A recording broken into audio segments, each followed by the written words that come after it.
Assalamualaikum warahmatullahi wabarakatuh. Alhamdulillahirabbil alamin wassalatu wassalamu ala asyrafil anbiya'i wal mursalin wa ala alihi wa sahbihi ajma'in. Qala rabbi shrah li sadri wa yassir li amri wahlul 'uqdatam min lisani yafqahu qawli.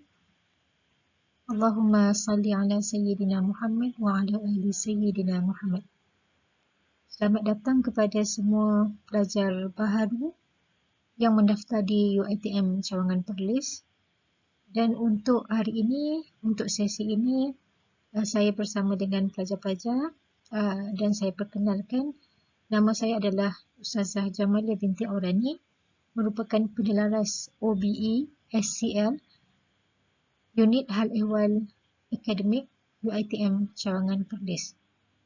Dan untuk kali ini kita akan melihat sedikit berkaitan dengan Student Learning Time atau SLT, dan dalam bahasa Melayunya kita sebut sebagai jam belajar pelajar. Okey, yang pertama kita tengok apakah yang dimaksudkan dengan SLT ataupun JBP tadi, Student Learning Time ataupun jam belajar pelajar.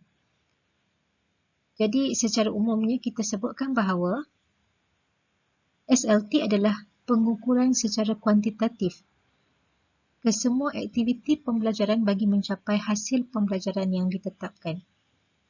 Dan masa belajar pelajar ataupun jam belajar pelajar ini yang ditetapkan bagi sesuatu kursus terdiri daripada jam aktiviti pembelajaran.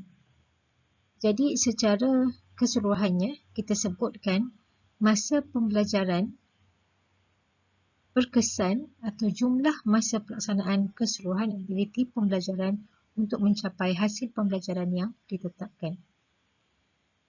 Bila kita sebut sebagai aktiviti pembelajaran ini, bagi satu-satu kod kursus yang didaftarkan, ia melibatkan beberapa elemen utama. Yang pertama adalah waktu PDP rasmi, waktu pengajaran dan pembelajaran secara rasmi, sama ada secara bersemuka, face to face ataupun secara dalam talian ataupun ODL.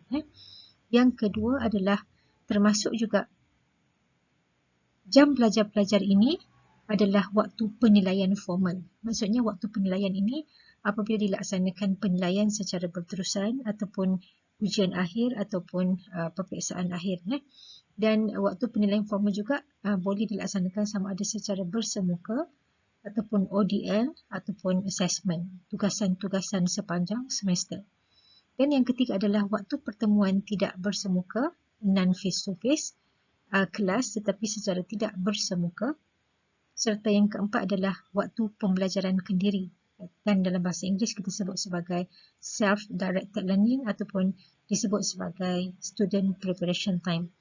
Jadi keseluruhan keempat-empat elemen ini adalah termasuk dalam aktiviti pembelajaran yang mempunyai jam belajar pelajar tadi, yang merangkumi elemen ataupun perkara-perkara yang termasuk dalam SLT. Kenapa kita lihat masa itu penting? Kalau kita rujuk kepada ayat Al-Quran, dan dalam hadis juga ada menyebutkan berkaitan dengan masa, menunjukkan bahawa masa itu sangat berharga, yang perlu kita corakkan, yang perlu kita tetapkan, tentukan, rancangkan sesuatu dengan baik.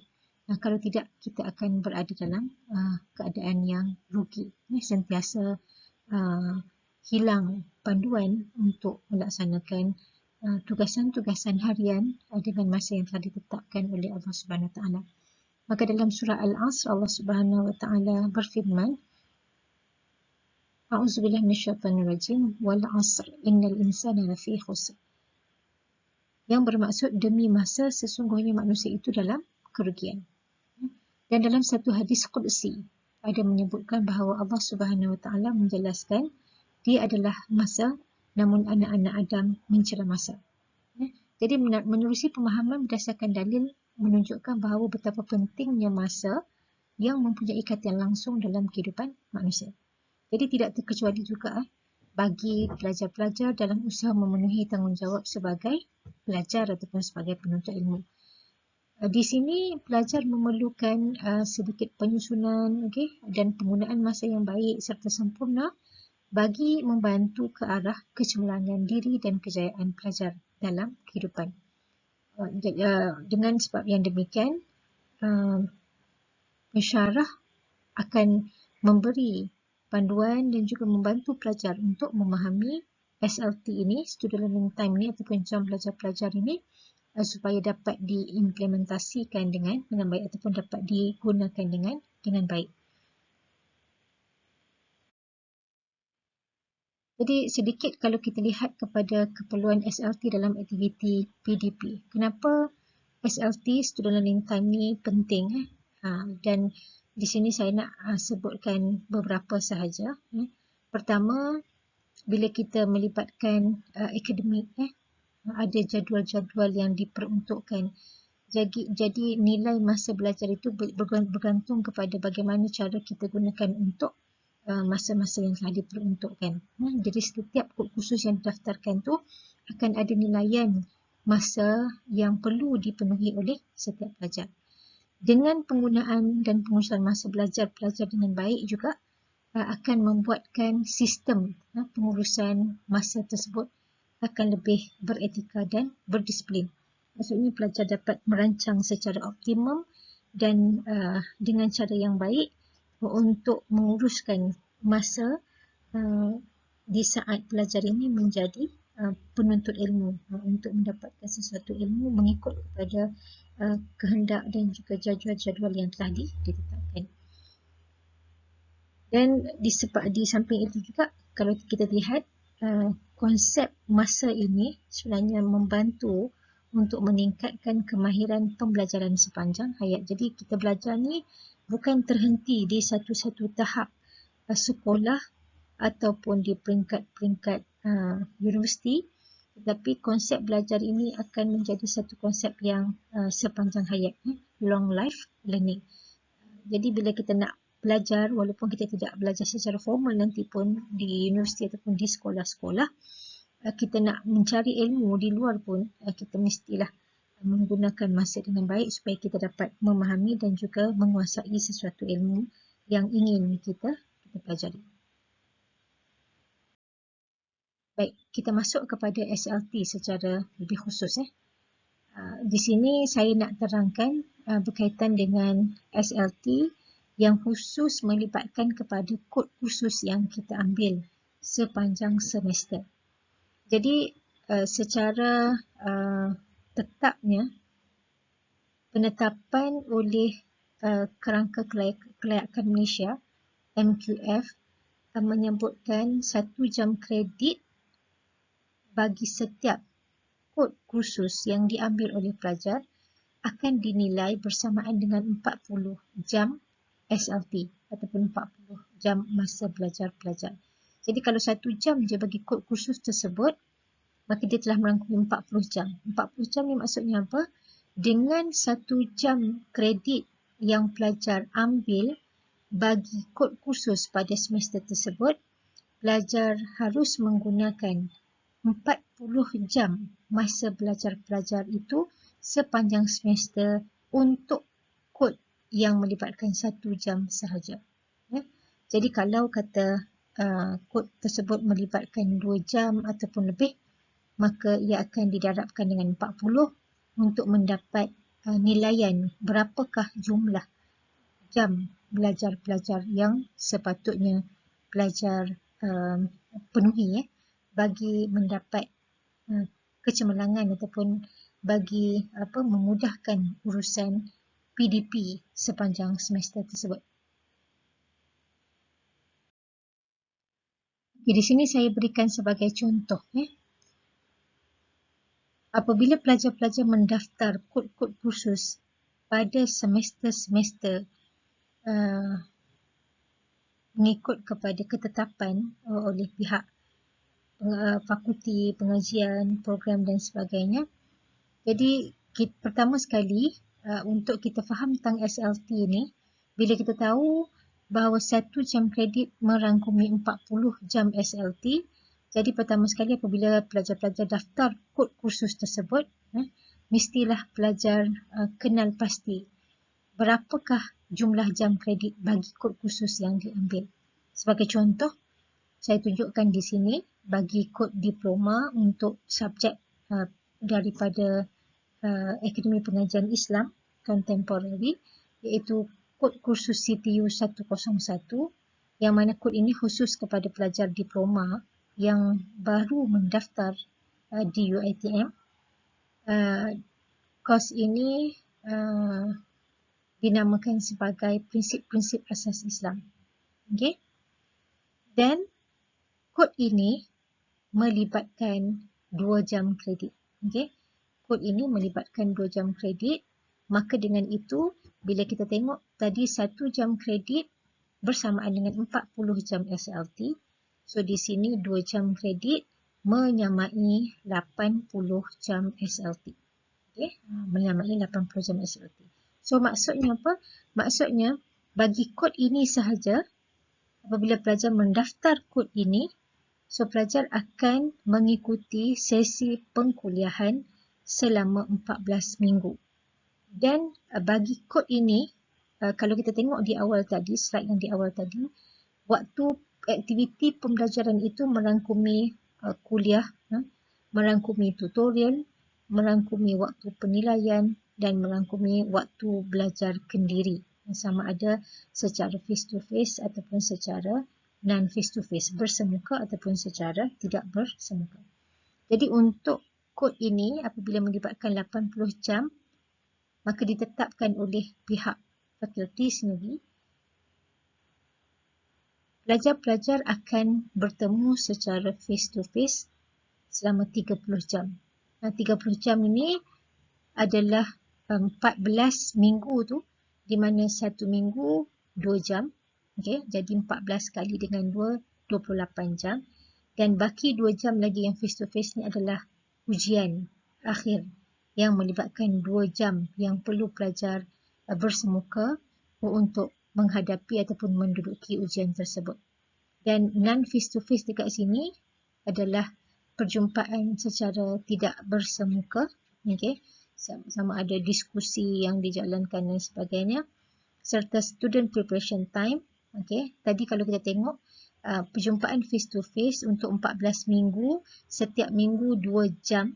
Okay? Jadi sebelum nak masuk kelas, setiap minggu tu pelajar perlu dulu membuat persediaan untuk mengikuti kelas tersebut supaya ada sedikit persediaan awal ataupun pengetahuan awal sebelum mempelajari satu-satu topik bagi kod kursus tersebut. So di sini yang kita sebut sebagai SLT, bila melibatkan kod kursus selama kod kursus 2 jam kredit, maka masa belajar pelajar yang perlu pelajar peruntukkan sepanjang semester adalah 80 jam. Okay.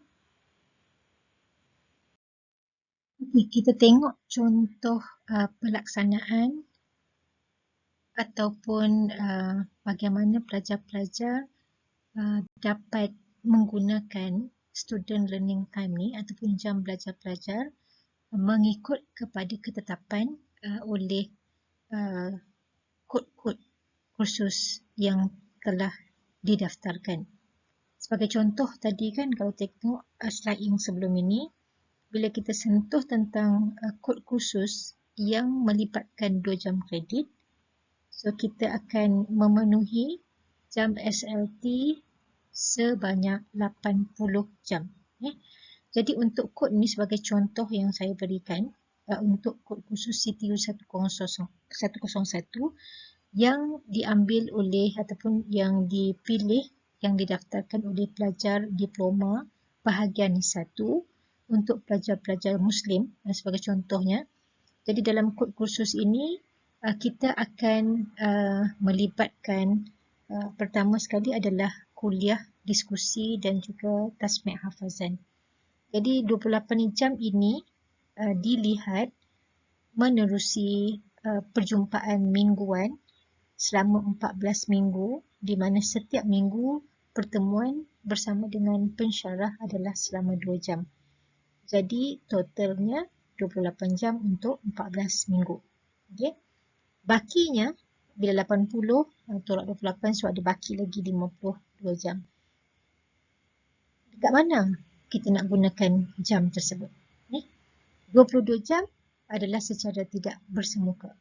Secara tidak bersemuka maksudnya persediaan untuk kita menghadapi ataupun masuk kuliah pada minggu-minggu tersebut, dan juga untuk kita berdiskusi tentang topik-topik yang telah kita pelajari. Yang ni secara non face to face.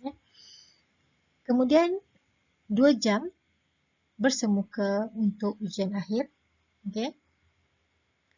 6 jam adalah secara tidak bersemuka sebagai persediaan ujian akhir. Jadi untuk SLT ni kita nampak bila kita mengikuti kuliah, kita akan ada kuliah pada setiap minggu. Kuliah ini juga termasuk dalam jam belajar pelajar ataupun SLT. Dan bila ada pertemuan kuliah secara mingguan, pelajar-pelajar perlu menyediakan ataupun perlu mengikuti ataupun menetapkan untuk dirinya supaya membuat persediaan bagi menghadiri ataupun mengikuti kuliah yang akan dibuat bersama dengan pensyarah. Supaya apa? Supaya apabila pelajar telah diberitahu oleh pensyarah bahawa pada minggu sekian-sekian pelajar akan belajar tentang topik 1, topik 2 dan sebagainya, sekurang-kurangnya bila ada persediaan untuk kuliah ini, pelajar-pelajar dapat membuat sedikit persediaan untuk mencari ilmu bagi topik yang akan dipelajari dalam kelas nanti. So itu pentingnya persediaan tadi. Okay? Dan begitu juga tentang ujian akhir. Bila ada masa untuk ujian akhir, sudah tentu akan ada masa persediaan yang diberikan kepada pelajar dan pelajar mesti gunakan sebelum mengikuti ataupun mengambil ujian akhir. Jadi yang ni termasuk dalam jam belajar pelajar. Okay, jadi bila ujian akhir 2 jam, kita akan berikan 6 jam kepada pelajar untuk membuat persediaan ujian akhir. Dan 6 jam ini pelajar boleh mengatur sendiri perjalanan untuk digunakan bagaimana secara efektif lah supaya pelajar dapat membuat ulang kaji dan dapat menjawab soalan ujian akhir dengan baik. Okay. Kemudian baki jam belajar pelajar lagi adalah contoh bagi kod ini akan ada penulisan kertas kerja iaitu assignment, penilaian secara berterusan untuk minggu pengkuliahan. Ada satu assessment ataupun kerja khusus yang perlu dilaksanakan adalah penulisan kertas kerja. Dan untuk penulisan kertas kerja ini pelajar tidak melaksanakannya dalam kelas. Jadi pelajar akan diberikan satu tempoh masa untuk menyelesaikan tugasan tersebut. Jadi apabila pensyarah memberikan tugasan untuk dilaksanakan, 16 jam ni pelajar perlu menyusun sendiri untuk menyiapkan tugasan yang telah diberikan. Okay? Jadi sekiranya pelajar mengikut ketetapan jam ini dengan baik, insya-Allah pelajar dapat melaksanakan tugasan itu secara sempurna. Dan yang terakhir bagi kod kursus ini kita akan ada ujian hafazan tadi ujian hafazan yang akan dibuat secara face to face dalam kelas mingguan dan akan diberikan kepada pelajar untuk membuat persediaan bagi menghadapi ujian hafazan. Okay? Jadi 6 jam diberikan. 6 jam ni maksudnya dalam tempoh satu semester. Jadi kalau kita tengok waktu-waktu ni diberikan kepada pelajar untuk menyelesaikan tugasan-tugasan tersebut, tapi pelajar perlu merancang dengan baik untuk menggunakan jam belajar pelajar itu dengan sempurna. Bagi pertemuan secara bersemuka dalam kuliah dan sebagainya, yang ni memang telah pun diaturkan secara berjadual kepada pelajar sepanjang semester, bermula daripada minggu pertama sampai minggu ke-14, dan ujian juga ditentukan oleh pensyarah dalam jadual yang ditetapkan. Cuma bagi perjumpaan secara non face to face, yang tidak bersemuka, yang perlu kepada persediaan sebelum mengikuti kuliah dan sebagainya, yang inilah yang perlu diambil berat oleh pelajar supaya penggunaan jam SLT itu dapat disempurnakan dengan baik. Okay? So inilah yang dikatakan SLT bagi kod-kod khusus yang telah didaftarkan oleh pelajar-pelajar. Ini sedikit garis panduan permohonan program akademik oleh KPT 2015 berkaitan dengan cadangan peruntukan jam pembelajaran kendiri bagi aktiviti pembelajaran yang berlangsung sepanjang semester, sepanjang pengajian pelajar. So, telah diberikan guideline di sini sekiranya ada kuliah secara pertemuan bersemuka, pelajar akan diberikan jam pembelajaran kendiri untuk persediaan tadi. Begitu juga lah dengan elemen-elemen yang lain seperti tutorial, sekiranya ada perbincangan kumpulan kecil, ada pembentangan untuk pelajar bentang dalam kelas dengan jumlah jam yang telah ditetapkan mungkin sejam ataupun setengah jam bagi proses pembentangan tersebut. Pensyarah akan memaklumkan bahawa para pelajar diberi masa ataupun perlu menggunakan masa dengan sebaiknya untuk membuat persediaan sebelum melakukan pembentangan di dalam kelas masing-masing. Jadi setiap daripada aktiviti pembelajaran ini sebenarnya telah pun diberikan cadangan peruntukan jam belajar pelajar supaya memudahkan dan tidak membebankan pelajar untuk mengikuti sesi pengajian bagi setiap kod khusus pada semester tersebut. Ini sebagai contoh. Bila kita sebut tadi setiap jam kredit merangkumi 40 jam pelajar-pelajar. Jadi sebagai contohlah kalau kita daripada Diploma Sains Komputer semester 1 baru masuk mendaftar di UiTM. So kita daftar beberapa kod yang kita akan belajar pada semester tersebut. Sebagai contoh dekat sini, kod Fundamental of Islam kita ambil 2 jam kredit. Kod English ELC 2 jam kredit. Kod co-curriculum ada 1 jam kredit. Kemudian kod pelajaran daripada sains komputer sendiri mungkin ada 4 pelajaran dan 1 pelajaran merangkumi 3 jam kredit. Jadi sebagai contoh dekat sini katalah kita ambil 7 pelajaran ataupun 7 kod khusus pada semester tersebut. Dan apabila 7 kod khusus ini kita daftarkan, so bila kita tengok setiap kursus ni ada jam kredit dia. Dan setiap jam kredit ini sebenarnya ada diperuntukkan SLT dia untuk pelajar menyelesaikan proses aktiviti pembelajaran pada semester tersebut. So kalau kita tengok secara keseluruhan, jumlah jam kredit yang didaftarkan adalah 17 jam.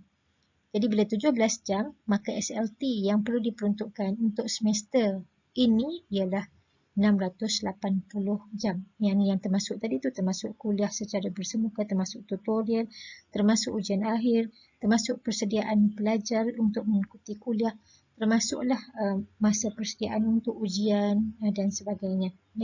Dan waktu ini sebenarnya adalah waktu yang telah pun dipilih secara efisien setelah menolak waktu-waktu yang lain. Mungkin seperti waktu rehat, waktu makan tengah hari, waktu solat, kalau bagi orang Islam waktu solat dan sebagainya. Jadi yang tu adalah waktu-waktu yang telah tetap, ada ketetapan yang tertentu, dan masa peruntukan SLT ini telah pun mengambil kira pelbagai unsur-unsur penggunaan masa tersebutlah secara hariannya, waktu makannya, waktu rehatnya, waktu bersukannya dan sebagainya lah. Jadi ini adalah satu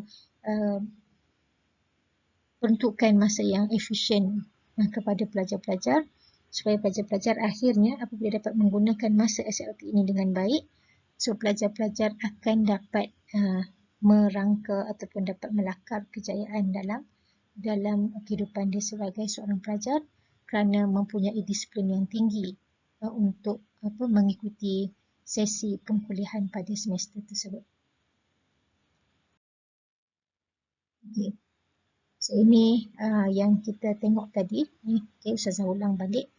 Pertama sekali kita tahu jumlah jam kredit, berapa jam kredit bagi kod yang kita ambil.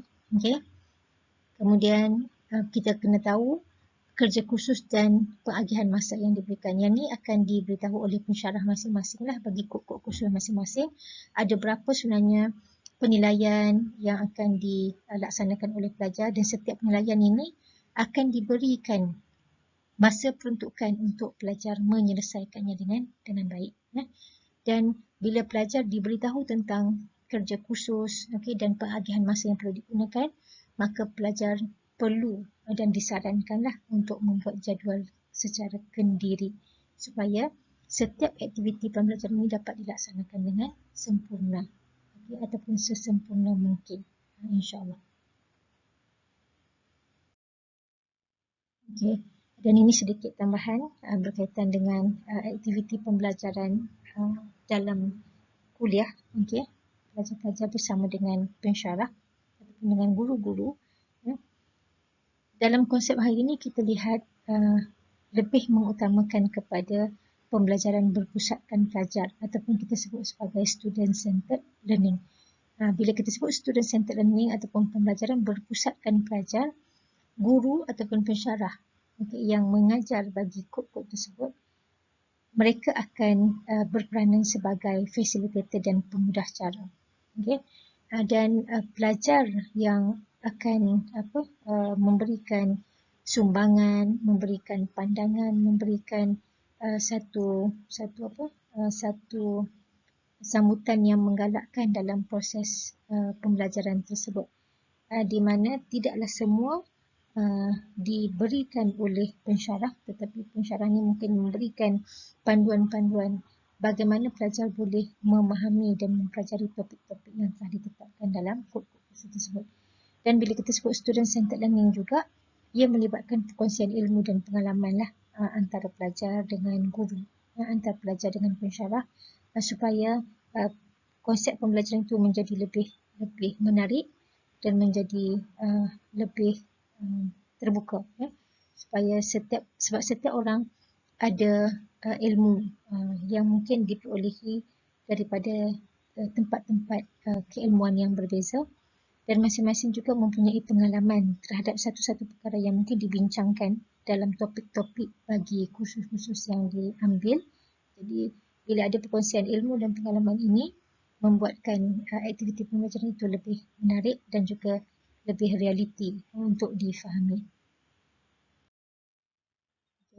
Inilah contoh bagi kod khusus daripada Akademi Pengajian Islam Contemporary. Bila kita sebut pelajaran SCL, Student Centered Learning ni, biasanya dalam sesi kuliah bukan sahaja ada kuliah daripada pensyarah, tapi ada juga perbincangan kumpulan, ada juga diskusi, ada juga forum dan sebagainya. So ini melibatkan penglibatan pelajar lah secara menyeluruh, dan pensyarah menjadi fasilitator ataupun pemudah cara untuk membantu pelajar memahami topik-topik yang dipelajari.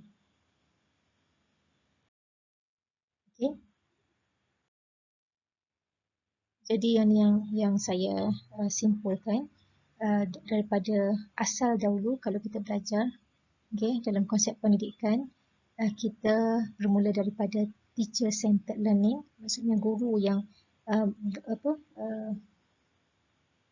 memenuhi ataupun guru yang menguasai sepenuhnya proses pengajaran dan pembelajaran, dan di mana pelajar mendengar dan menerima daripada guru. Dan hari ini kita berpindah sedikit kepada student-centered learning. Peranan guru tetap ada, tapi pelajar juga berperanan yang membuatkan proses pengajaran dan pembelajaran itu berlaku secara dua hala. Tidak hanya daripada pihak pensyarah, tapi juga daripada pihak pelajar. So ini adalah contoh ataupun kaedah aktiviti student-centered learning dalam pengajaran dan pembelajaran. Dan guru ini akan bertindak sebagai fasilitator berbanding dengan kalau yang terdahulu biasanya guru membawa ataupun menyampaikan segala kandungan-kandungan dalam pelajaran yang akan dipelajari. Dia berubah sedikit dalam konsep student-centered learning ni. Guru memberi guideline, guru membantu untuk memahami, dan guru berkongsi pengalaman dan juga ilmu dengan para pelajar. Baik, Saya rasa itu sahaja untuk taklimat kita berkaitan dengan student learning time, jam belajar pelajar, dan juga sedikitlah berkaitan dengan aktiviti pembelajaran yang melibatkan kepada student centered learning. Jadi untuk akhirnya saya mengucapkan tahniah kepada semua yang telah berjaya untuk melanjutkan pelajaran di peringkat yang lebih tinggi di UiTM Cawangan Perlis. Selamat belajar, semoga dapat melaksanakan masa belajar dengan sempurna, dan dapat menyusun aktiviti pembelajaran menggunakan jam belajar-pelajar dengan baik. Sekian, semoga berjumpa lagi. Terima kasih. Assalamualaikum warahmatullahi wabarakatuh.